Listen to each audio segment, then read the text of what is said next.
Hello, my name is Anna. I'd like to give you a short overview of what we're presenting here today and how Siemens can help you overcome your challenges in manufacturing aerospace-specific parts.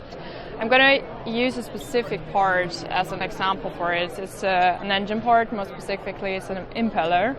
And before we think about producing it, we have to think about the design. So we're going to build that digital twin of the product.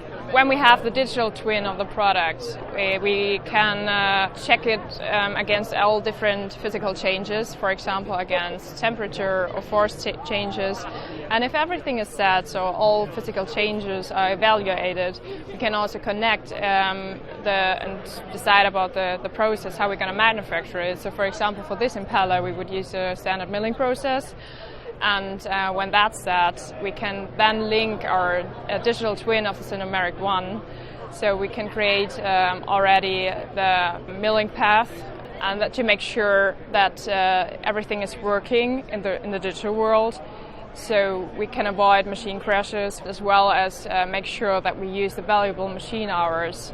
And if everything is set, we also can look at the production. So before we set it all up on the shop floor, you can use our software to simulate and validate every production step, and then make sure that you produce your part faster and more sustainable. When everything is set in the digital world, we can then move on to the shop floor. Here we have our physical Sinomeric One. It's for controlling the axles and the spindles. We do have an offer where you can connect a robot also. It's called Run My Robot. So you don't have to have a specific knowledge of robot programming. You can just connect the robot to our CNC. So Sinomeric One would be a really great solution, because then it's going to be seamless. It's way faster and way more accurate than a standard off-the-shelf robot, and it gives you a lot of opportunities for new geometrics. We use the Machinum portfolio to detect defects early on and make sure the quality of our product is really good.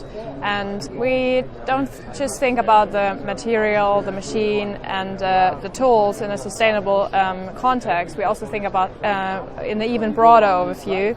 So that's where our guys from the digital industries come in. So here we're focusing on the whole facility. So make sure you're going to check the portfolio out as well, and we're going to support you in every way.